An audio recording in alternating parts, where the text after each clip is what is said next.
Hi everyone, it's Gary here, and a very warm welcome to the fourth official and a very special interview with my special guest at this time. It is legendary broadcaster from ITV Sport mainly. It is a warm welcome to the fourth official for Elton Welsby. Elton, it is a pleasure to have you here on the channel. Thank you, Gary. Pleasure to be here.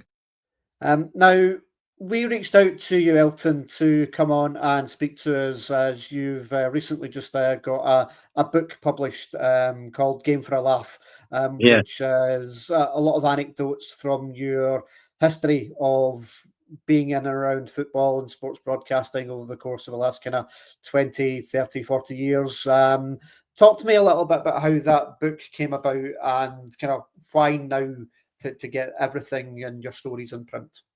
Well, I did something very similar to this actually with a chap called Gary Cook, his podcast.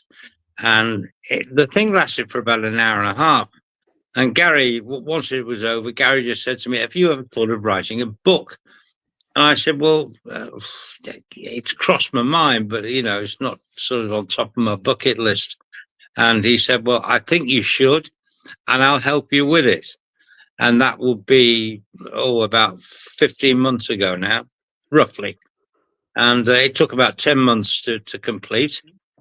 And we're delighted with it, and it's been received ever so well. That's the other thing. The most important thing: those who've read it like it.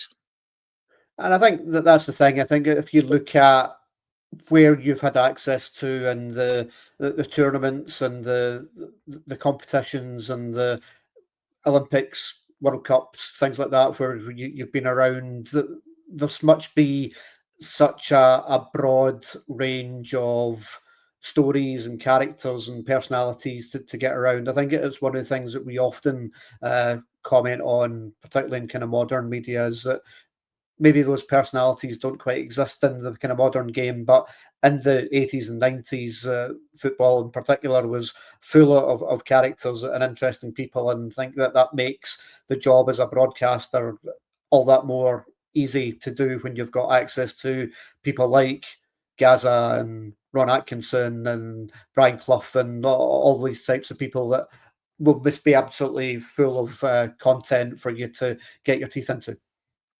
I did my job at the right time, I'm sure, for the very reasons you've just outlined. The characters were just festooned in football around then. And I was very fortunate to be able to meet so many of them and work with so many of them.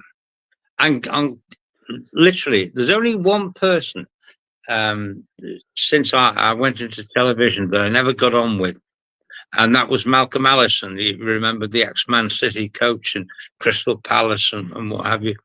We just never got on.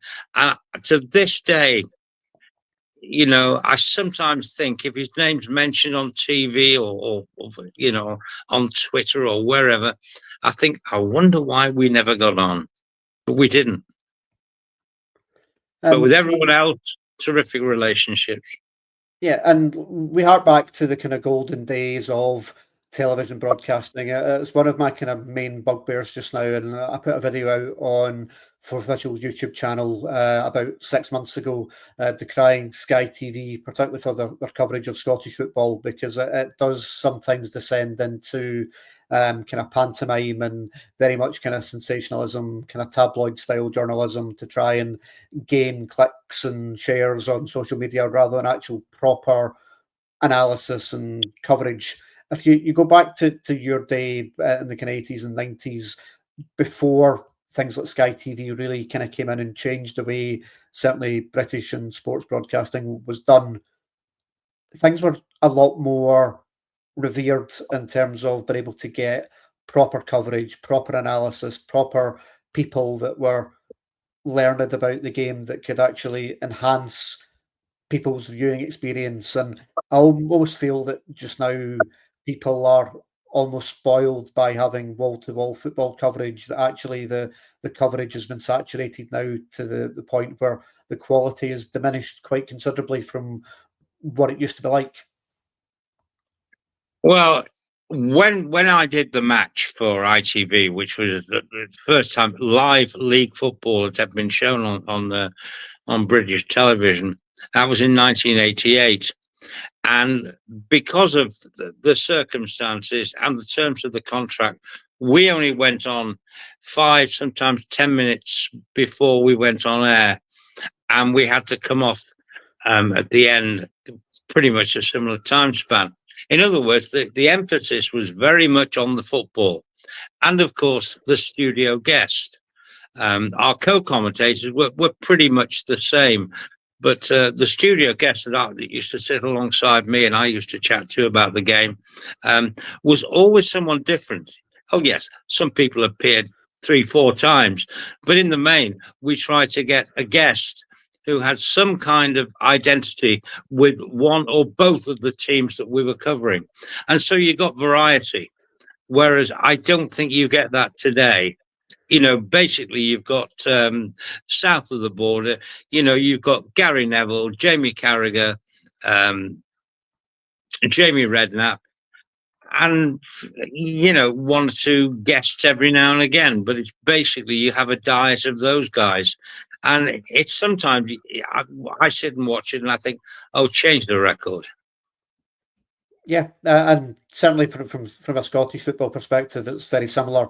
Chris Sutton, who I think is someone who can actually on the BBC for things like Five Live can be quite a good talking head when not talking about Scottish football, but when talking about Scottish football, he's got a role to play, being an ex-Celtic player, and very much plays to that audience. And I think him alongside Chris Boyd, the two of them play off each other rather than actually giving proper coverage of the game, and it kind of can descend into a bit of farce, a bit of pantomime, and that's not really what anyone wants to come to.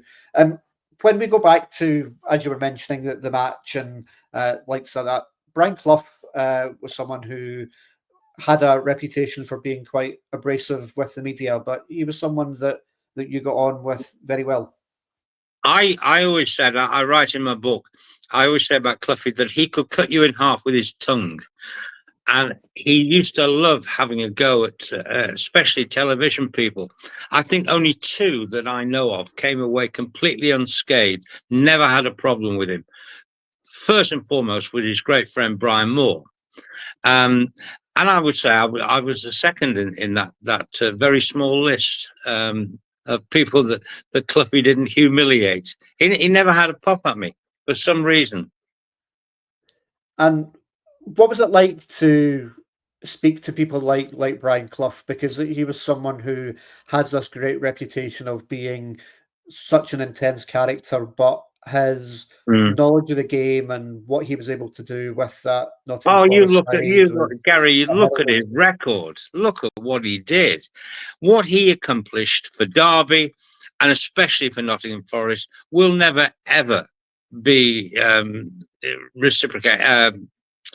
Never be repeated in this country. Never. You take a provincial club in a lower division, get them promoted, get them to win the championship. This is obviously in Forest's case, although he did that with Derby, and then go on and win the European Cup twice. It's an absolutely phenomenal record, Brian. Yeah. Spared at the top of the show, Elton, about your career in the media, in particular with ITV Sport. So talk to me a little bit about how you got to that gig of being the kind of main presenter on the match and being one of the kind of main presenters of coverage of the likes of the Olympics, Italia 90, which people of my generation certainly hark back as being the first main kind of big television tournament that people can remember as being. It was almost the turning point for football as well, wasn't it? Because we were coming out of the dark days of the ban on fans, etc., the ban on the clubs as well, So Italia 90 was a brand new era for football. And I like to think that ITV celebrated that in style. I really do. From top to bottom, everybody who was involved, it was a great team. And, we worked very hard at it, presenting the matches from the stadia. That had never been done before. It wasn't a cozy little studio like you see now in the corner of a ground. We were sat in there with the fans, the foreign fans, and we didn't know what to expect. And there was a few teething problems for sure, but once we got over those, we just went from strength to strength, and it was exhausting. Our little band that travelled by train, boat, plane, you name it, to all points in Italy, became known as the travelling Wilburys. Because, with communications the way they were in those days, no mobile phones, of course. So we'd head off from, for an example, from Naples to Turin for a game that 48 hours after the one we'd just done. And the the people based in Rome, the ITV team in Rome, didn't know where we were, whether we get there on time. We tried to phone in on the phone box. I remember phone boxes, a phone box to phone through to HQ in Rome, just to let them know, well, we're only 300 miles away now. We should get there for kickoff. Oh, it was just great fun. Very, very tiring, but great fun. Yep, and I think what helped obviously make that tournament so successful was obviously the England side that came so close to obviously doing something Oh very yes, special within yes, that tournament. And you've got the iconic players and the iconic matches, that even the characters outside of England, like Sir Roger Milla for Cameroon. yeah, A tournament that I think has endured the kind of test of time. But what was it yes. like actually being there? And then did you feel as if you were being kind of swept along and that kind of momentum that Bobby Robson and the side were kind of going with at that time? It was exhilarating. For the last, I would say, 3 or 4 live games that we did, quarterfinal, semi, and the final, I had Graham Taylor alongside me. In fact, Graham and I just travelled Italy together. And of course, he was heir apparent to Sir Bobby Robson. And so working with Graham was very, very interesting. I'll tell you one story. Prior to the semi-final against Germany, the one that obviously we ended up losing, Graham and I were opening the show from the stadium.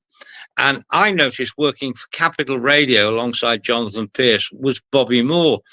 And I thought, wow, I mean, we have got the chance to get to a final of the World Cup for the first time in 1966. Wouldn't it be great if the great captain of the England team, the boys of 66, Bobby Moore, would be stood there with me? And Jonathan Pearce was most gracious. He didn't mind at all, even though, Moore was getting paid by Capital Radio. And I said, look, can we just borrow Bobby for 5 minutes, if it's all right with the man himself? Bobby Moore, what a charming man. I'd never actually met him before.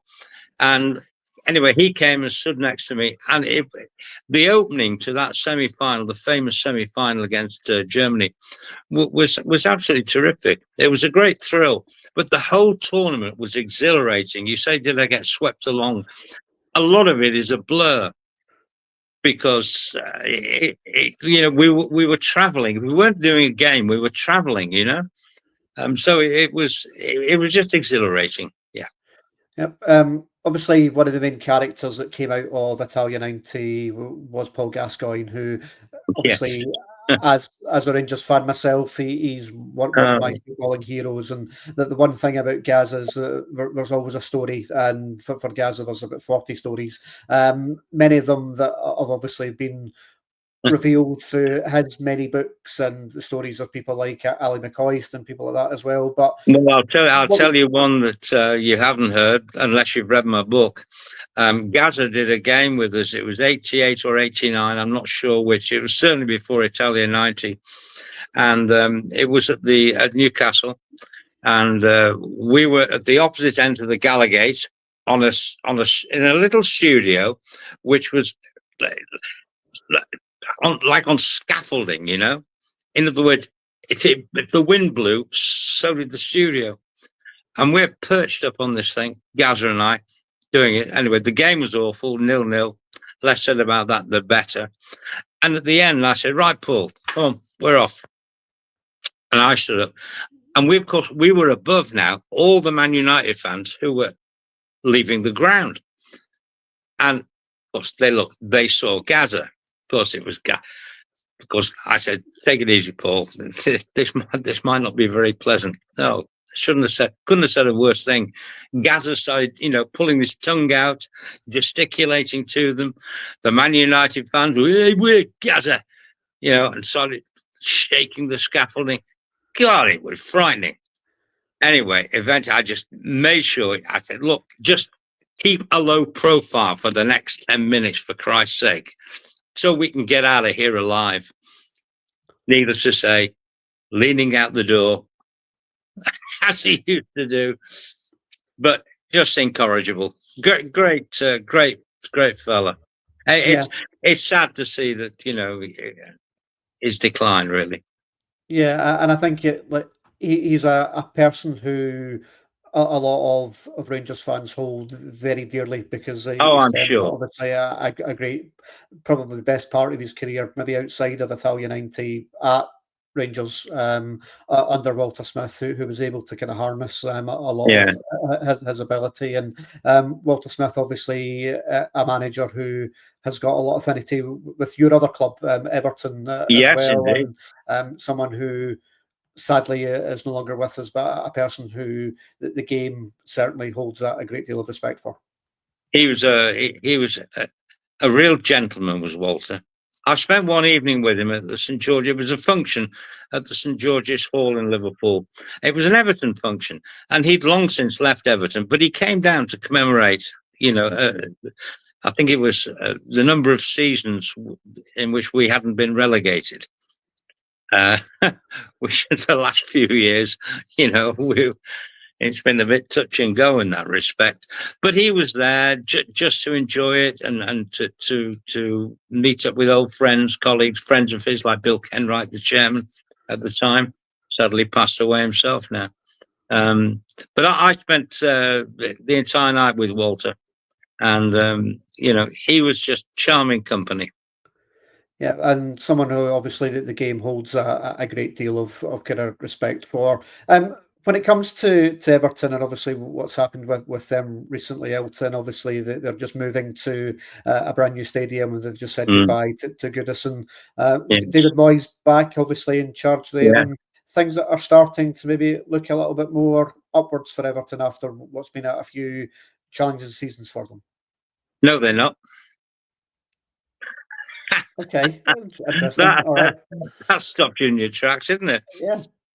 I'm afraid at the moment, and I'm speaking, on the 31st of July. Um, it's chaos. It's a mess because we Okay. got rid of 12 players who'd run out of contract at the end of last season. We re-signed 2, so we're 10 players light in the squad basically, and we thought with new ownership, and them obviously sanctioning these players leaving, that we would get possibly as many as 8, 9 new players in. And as we speak, we've got in a new reserve goalkeeper, a left fullback from Bayern Munich, who David Moyes says is not ready yet. We've signed Charlie Alcaraz full time, and we've signed Tieno Barry from Villarreal. We are in trouble. At the moment, we're in the middle of a tournament in America where we've lost the 2 games. We had to, because we had no centre halves in the first game against Bournemouth, we had to play an alien system to us, 3 at the back. And for the first half of the Bournemouth game, we actually played really well. I thought, wow, things are coming on. Second half, good God, you never seen anything like it. It was shocking. And then the game last night against West Ham was even worse. It was terrible. Unless we get, I would say 6. David Moyes has on the quiet, he publicly has stated that we need 10 new players. I think he's putting pressure on the board. If you ask for 10, you get 6, maybe. If you ask for 6, you're going to get 3. So he's asked, but publicly in an interview over there in America, he asked for 10 new players. Well, we'll Well, certainly watch you tell with me. interest. But no, I'm positive that things are going to move upwards for Everton after not really being able to do very much for a few years. I think the new stadium will open some doors for them to be able to try and grow. And Well, there's so obviously far, Gary, I think you're going to have to trust me on this one. We're not doing very well in the transfer market at all. It's not a case of buying luxury players. It's a case of buying players. We need them for the squad. We haven't got a squad. We've made in those two games in America. In the first game, I think we made 4 substitutions. In the second, we made 3. Bournemouth had a completely different team out second half, and West Ham pretty much the same last night. And of course, our players in humid conditions, not fully match fit yet, of course, are having to play longer than they should. It's a bad situation we're in at this moment in time. Going back to what we were talking about earlier, Elton, with obviously a bit of synergy between Rangers and Everton. Obviously, a lot of players over the course of the last kind of 20, 30 years that have been with both clubs, and talking about players such as Stuart McCall and Trevor Stephen, who were Yeah. very good players in the kind of 80s and 90s. And then, I discovered Trevor Stephen. okay, I discovered Trevor Stephen. Tell us about that. Well, I've forgotten this chap's name, but he was a scout at Burnley. And we had a program called Kickoff on Granada Television, which was a half-an-hour magazine football preview show. And we used to, under the banner of Kickoff, we used to write an article in the program for the Northwest clubs. And one week it was my turn. And I wish I could remember the name of the scout at Burnley. Discovered so many, really good players. And so I rang him and said, look, I want to build this article around you and your success at finding players. Can you give me a name of someone who's coming through at Burnley who you reckon is going to be a superstar player? And he told me Trevor Stephen. So I went to watch Tricky Trev and in a reserve game, and I took his point. I mean, the boy had balance at his age, be about 17 then. The balance he possessed and his knowledge, he had a football brain. You could see that in the way he played. And of course, he went to from Burnley to Everton, where he was one of the key players under Howard Kendall's first spell as manager there between mid 83, but the successful time of 84, 85, 86, well, I said about 86, the better, and 87. Trevor Stephen was one of the key players. And of course, he went to Rangers on the back end of that. Yeah, did very well in 2 spells up in Glasgow as well. Another player who's maybe slightly more of a character than certainly Trev was. Trevor, a very classy footballer. Maybe not to be said about Duncan Ferguson, but he certainly one who was very well revered by the Everton support and someone who you're starting to see a little bit of a kind of renaissance in the media as well for him of late. Talk to us about your experiences with Duncan. Well, I'll tell you one story which I'll never forget. And I write about it in my book. There was a golf event, an Everton golf day. Excuse me. And all proceeds, of course, to charity. And I was selected to play in a 4-ball with Duncan. Now, Duncan and golf, I didn't really get on, but a golf club was a stick, but he put his heart and soul into it. And if he hit the ball, wow, he could really hit it. It was a bit Happy Gilmore, but anyway, he entered into the spirit of it. And we got to what was known as the long drive hole, where the longest drive on the fairway won a prize at the prize giving event that evening. And Duncan took out his 4-iron, which he got a bit of a knack of hitting the 4-iron. I said, Dunk, this is the long drive hole. Get your driver out. I mean, if you connect, wow. I know, we'd always call me wee man. I know, wee man. I like this club. Anyway, he hit this 4-iron. It was almost through the eye of a needle. he must have hit it well over 200 yards. Let's say 210, 220 yards. Long way with a 4-iron. But it stayed on the. It wasn't actually the longest drive as such, but it was on the fairway. So he won the long drive with a 4-iron. And at the dinner that night, there was an auction, and so it's a framed picture of whatever signed by whoever was in the picture, and whoever was doing the auction would say, what am I bid? And of course, everyone was a bit, all money people obviously were in the audience and had a few drinks, and they go, £100 for that, 200, 250. So all these items were going for pretty much, some good money. Then one went, I forgot what it was. It didn't go for very much, say about 50 quid. And Duncan said, I'll double it. I said, the auctioneer sort of said, oh, right, okay, sold to Duncan Ferguson. I'll double whatever you're taking it in the auction tonight. So let's say the auction raised in total £3,000, let's say. Duncan added 3,000 to that. I'm not sure of the figures. It could have been more. Yeah. And he just said to me, don't you tell no one, wee man. Now, it's so long ago, I don't think I'm breaking his confidence by repeating it to, presumably, many, many of his fans who will be watching this. Smashing fella, Duncan. Yeah, and I'm glad to see that he's still someone who is getting a lot more work now, because I think he's someone who's got a lot of stories, and I think maybe not been quite so fortunate with some of the management jobs that he's taken since leaving Everton, the likes of going to Forest Green and then up to Inverness. Kind of difficult jobs for him to be able to kind of do. Well, he was. You tell me. I thought he seemed to be doing okay at Inverness, but of course, then the financial issues hit them. Yeah. And then he had to go. So, I mean, that was through no fault of his own that he lost his position at Inverness. Yeah, that was financially the kind of. I mean, Duncan was a little bit of a wild child and loved a drink. Do you know he's not had a drink for 15 years? I can believe that. Yeah.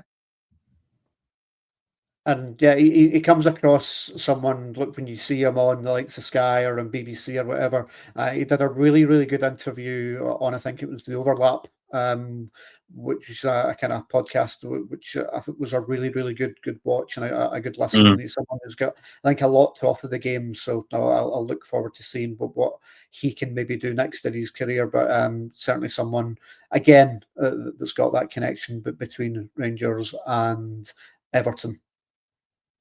Yes, very much. Just to round things off, Elton, because I'm really keen to just get a little bit of your kind of non-football experience. So before obviously doing Italia 90, you covered for ITV Sport the Olympics as well. So talk to me a bit about that, because that's not kind of football coverage, but how did that come about, and how was that as an experience for you? It was the last time ITV did the Olympics, actually, 1988. Yeah. And but they really did, throw everything at it, and it was almost wall-to-wall coverage during the course of the day, in so much that between 12 and 8, we were live throughout the night to Seoul. And as I understand it, as I've been told, was told afterwards, the executive producer, one of them, Adrian Metcalf, famous athlete himself, said that they needed someone who sort of was quick-witted and could be able to sport hop. That's go from, I don't know, hockey to athletics to show jumping, that kind of thing, at a minute's, if sometimes less than a minute's notice. And because of my experience of doing the result show on ITV, for 2 years prior to the Olympics, I was selected to do it. Again, I use the word again. It was exhilarating. It was great fun. I was surrounded by some great former Olympians in the studio. From Barry Norman opened the program between 12 and 1 or 12 and 12:30. That was a movable feast. So I'd take over as main anchor, say either 12:30 or 1:00, and go right through till 8:00 in the morning, with some fabulous guests. Harvey Smith was one. Harvey and I got on like a house on fire, and we were covering. We had to cover every event. You name it, we covered it. On dressage one night, the equestrian event, dressage, and they were doing what they do, and came back to me in the studio, and I just looked at Harvey and so said, "What do you think of that, Harvey?" And he went, "Not a lot." He said, horses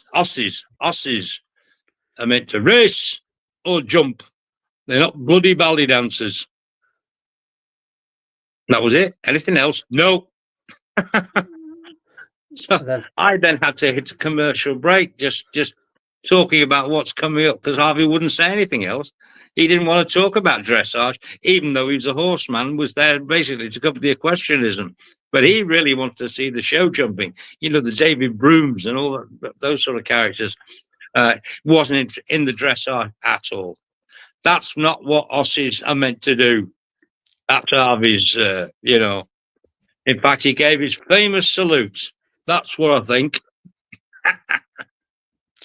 Brilliant. Mentioned at the start of the show, Elton, about the book. It's called Game for a Laugh. What's the reason behind the title? Because it's fun. It's fun. It's not like any autobiography you've probably read, where the subject is someone who was brought up in a rundown house with outside toilets and all that sort of stuff. Nothing like that. I get straight down to it about the characters I've met in football. Yes, there's a little bit of history regarding Everton and the way my love for football began, which was at Macclesfield Town, by the way, in the then Cheshire League. And when we went through, like the tournaments that I went to, the Olympics as well, and various other things I'd done, the stories just kept coming, and they're mostly funny. So why not? Game for a laugh. I've always been game for a laugh. Absolutely. And where can people get a copy of it if they want to read more of the stories? Well, it's quite simple, Gary. You don't need to trudge around bookshops to see if they sell it. You just you go to Amazon, click on eltonwelsby.com, click on that, and up will pop the details of how you get the book through Amazon, exclusively through Amazon. Brilliant. I will stick a link to that here on the show as well. No, very kind of you. Cheers. In terms of what you're doing now, Elton, obviously kind of retired from kind of day-to-day sports broadcasting, but where can people kind of see you? You still have got quite an active kind of social media presence, certainly from what I've been able to see over the course of the last few months when I've been following you. But what does life kind of hold for you just now? To be honest with you, I'm enjoying my retirement. I'm 74 years of age. I have an arthritic back, which restricts my movements. In fact, I've been unable to play golf for about 15 years, which is a great sadness. I'm also a bit like Duncan. I don't drink either, so you can't find me in a pub at night. But I have 2 grandchildren who I love dearly. And in fact, today, we've been to Chester Zoo. Nice. And it was awful. Oh dear. The kids loved it, and that's all that matters. But it wasn't a great experience. We hardly saw an animal. Now, they were either hibernating, well, you don't do that at this time of year, let's say having a sleep, we saw 2 rhinoceroses, and they were just asleep. And that was it. It was very, very disappointing. I wouldn't recommend anyone to go to Chester Zoo, but the number of people who do go is phenomenal. But there must be, I couldn't tell you, probably as many as 15 big car parks, fields where people, every one of them jam-packed. Incredible. But no, it's been an absolute pleasure, Elton, to have you here on the Fourth Official. As I say, the book Game for a Laugh is out now. Please go and check it out, and please drop Elton a follow. He is good value on social media, talking a lot about all things Everton and not just modern football as well. And I'll have it's a been go. I'll have a go on Twitter. I'll reply to anyone who addresses me personally, and also anything regarding football. I will have a go at. But in the main, yes, it's. I get involved very very heavily with Everton stuff. And as I say, at present, I'm very very critical, well, extremely, and hopefully. I don't pull punches. No, and that's what we like. We like people to be forthright in their opinions. I'm certainly very similar myself, so it's what people come to as for those opinions. And listen, I really appreciate you giving up your time this evening to come and speak to us about, to say, some of those experiences. As someone who kind of grew up through the 80s and 90s, you were someone who was certainly on my television screens an awful lot in my formative years. So it's been a real pleasure to speak with you. And you too, Gary. Thanks for your time, Elton, and thank you for you, the for official watchers. We will speak to you again very, very soon. Thanks for watching. Goodbye.